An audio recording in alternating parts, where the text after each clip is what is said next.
Gary Davis is going to be our speaker.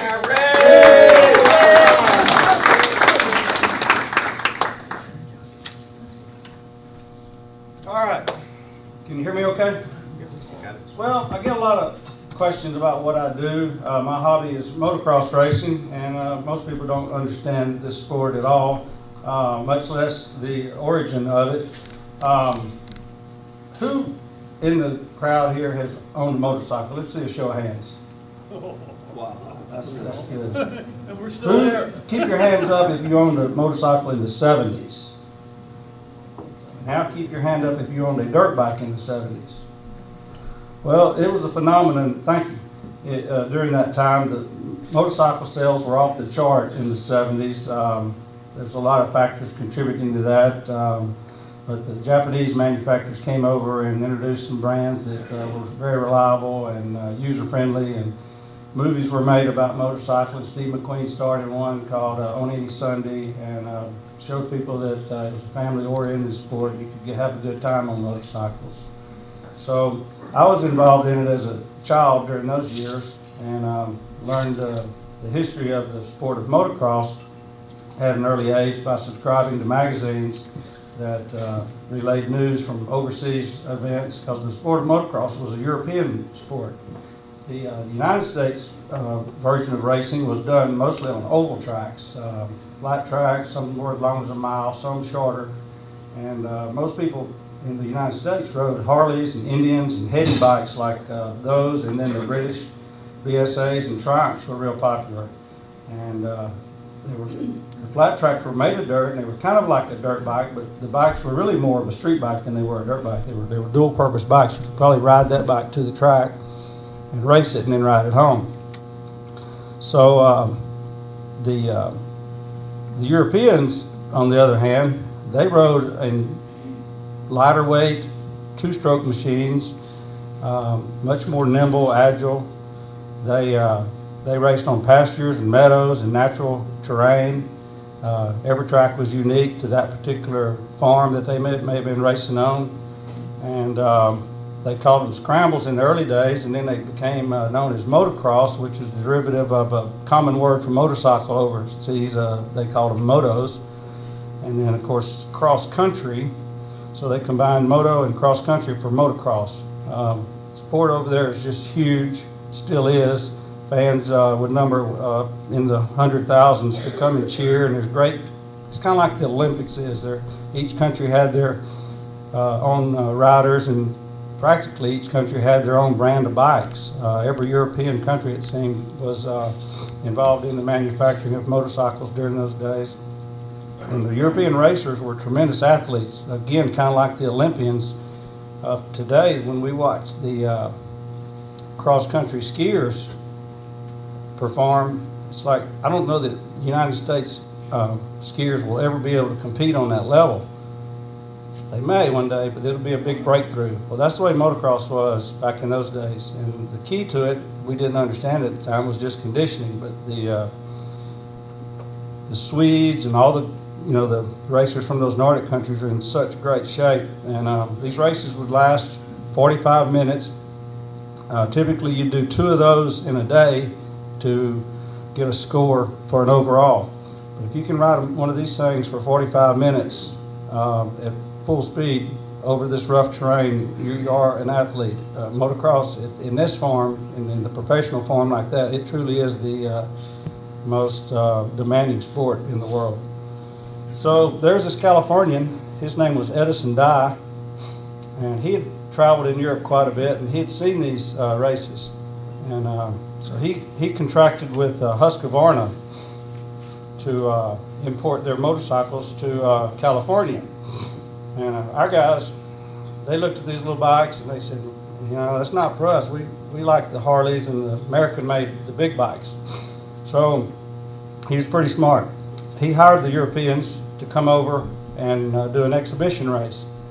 And at that time, the biggest race in the country was held on Bob Hope's ranch there in Los Angeles. It was called Hopetown, and they had a big race there each year.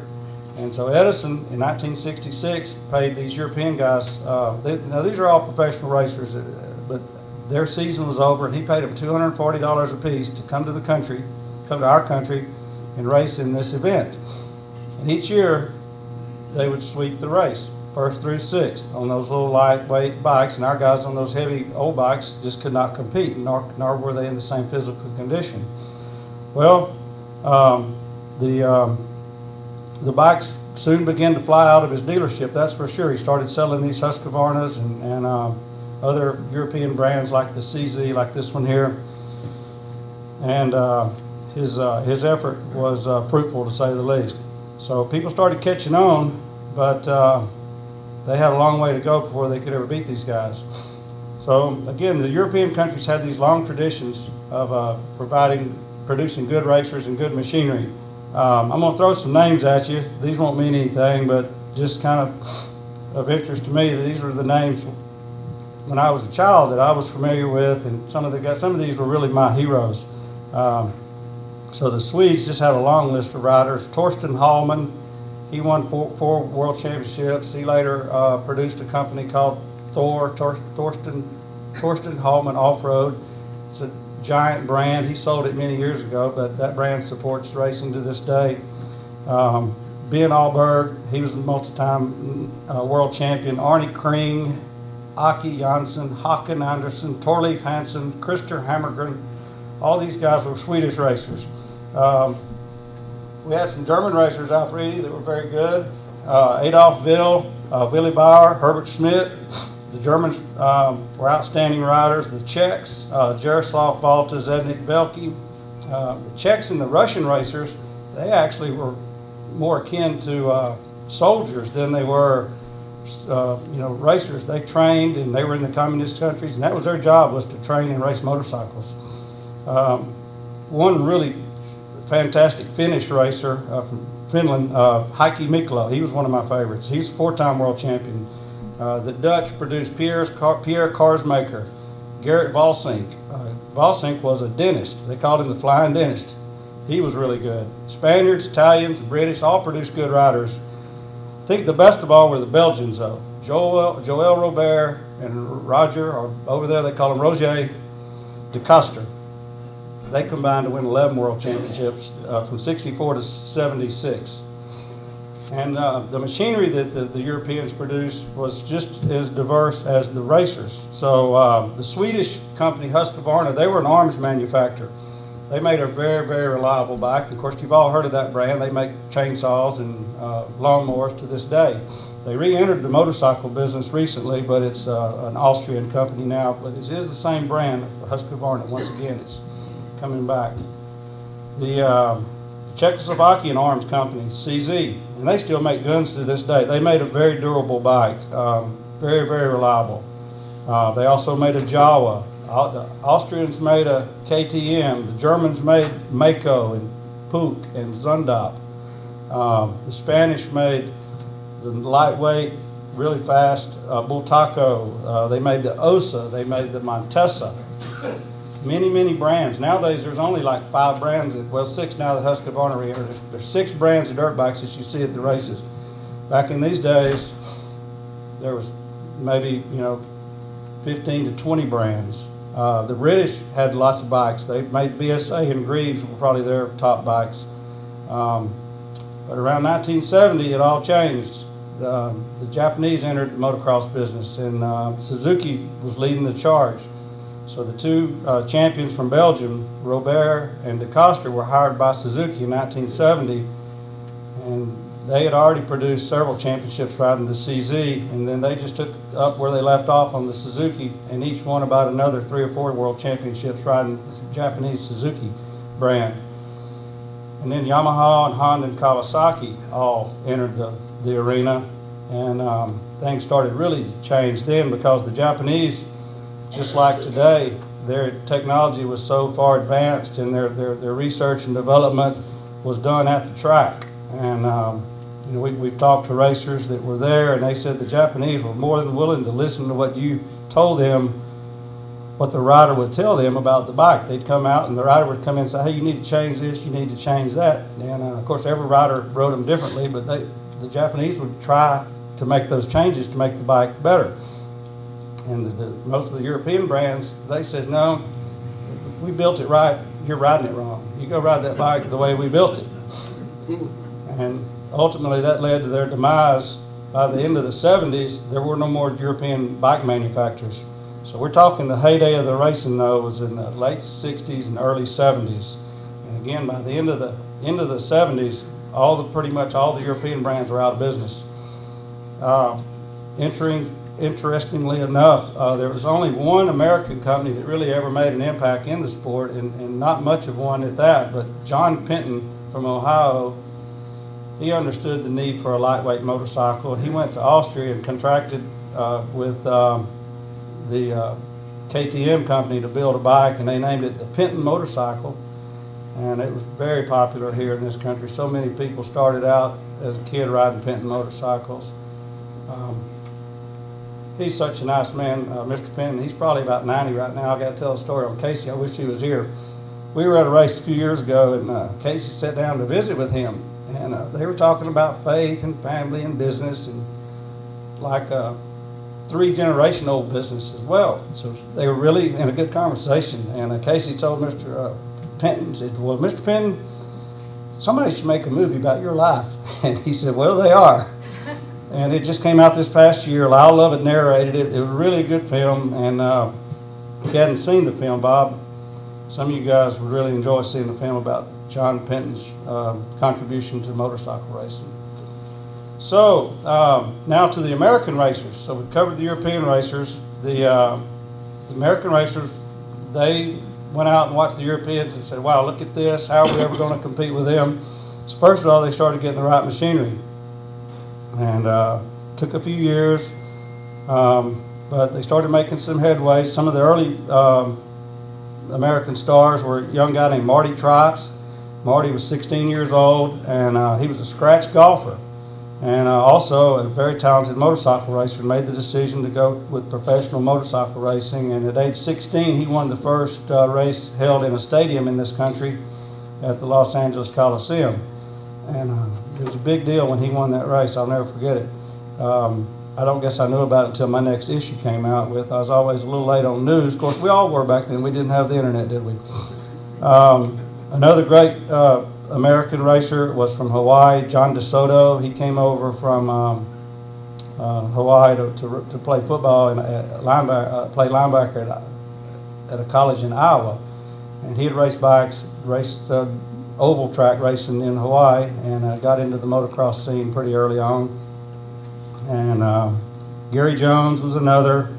He became a first U.S. champion and won it 4 times, the U.S. championship 4 times in a row, but he didn't compete against Europeans to win those championships. So if a racer really wanted to test himself, he had to go to Europe and race on the Grand Prix circuit. So that started about 1958. And each country would host a race, and there'd probably be a dozen or so around the continent. And to become world champion, you had to win the most points in this series. So in April '73, I've got a photo to show you here.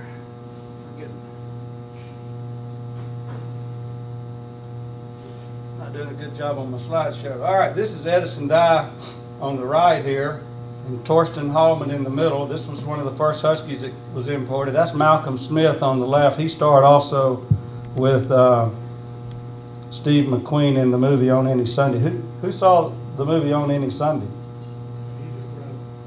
It's still a great movie. Here's some of the early European stars hanging out with Hollywood legends Jimmy Stewart and Dean Martin and Raquel Welch. This is Joël Robert. He was Belgian. There's Robert, De Coster, and another Belgian named Gabors. This was 1970 when the Suzukis first came out. This is Heikki Mikkola, the Finnish racer. I think he was my favorite. These guys were gritty now. This is the German Adolf Will. Just a racing scene. That's De Coster #1. He carried that plate pretty often. This is Aki Jansson, the Swede with a giant lead over the pack. That's Aki Janssen on the Mako bike. I rode a bike just like that last weekend. There's Aki. There's Roger. This is Garrett Vossink. This is Willie Bauer. There's Steve McQueen. There's Mr. Penton. Gary Davis. And me, yes.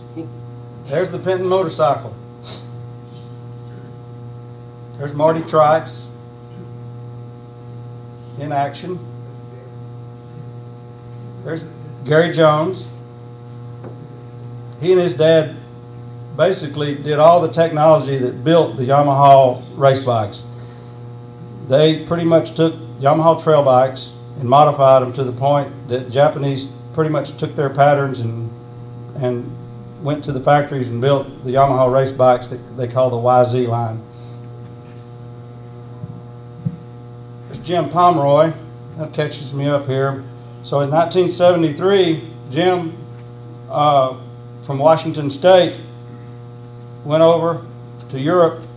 First time he'd ever raced over there, the Spanish Grand Prix. He's riding a Spanish Bull Taco.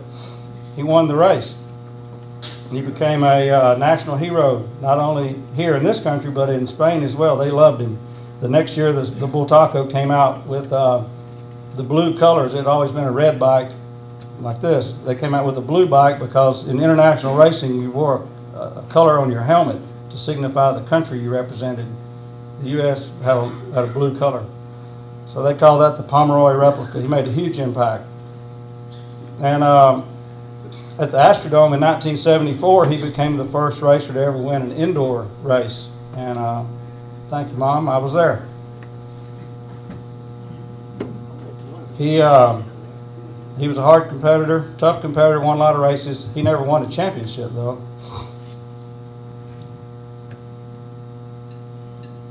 But he was the first American to ever win a race against the Europeans. There he is in action. There he is the day he won the race. Here he is in the Astrodome. This is Pomeroy and another American, a Californian named Brad Lackey. And Brad Lackey was very determined. He was the best racer that we had in this country. He won a national championship here in the early 70s, but he wanted more. So he wound up in Europe. He had an interesting story to tell about how that's happened. He was at a race at up in New York at a track called Unadilla.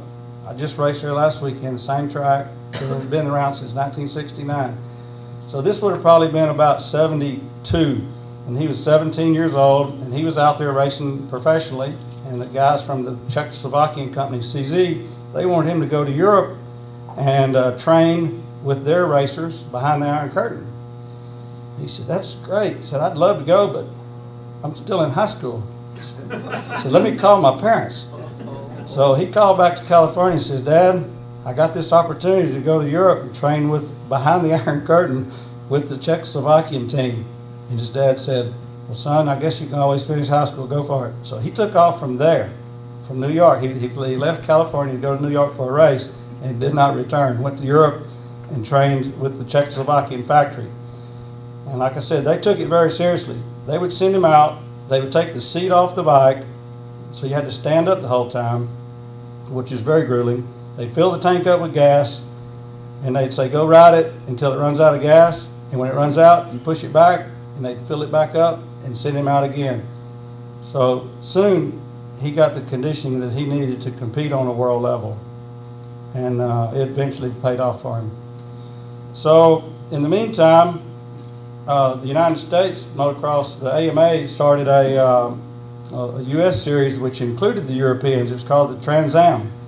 And the Europeans would come over after their Grand Prix season was over. They'd come over and race the United States Trans Ams. And we finally started to break through with that at a track just here on the north side of Houston called Rio Bravo, another track that has been around all these years. And we still have vintage events there. A New York racer named Jim Weinert became the first American to beat the Europeans on our soil in the fall of '73.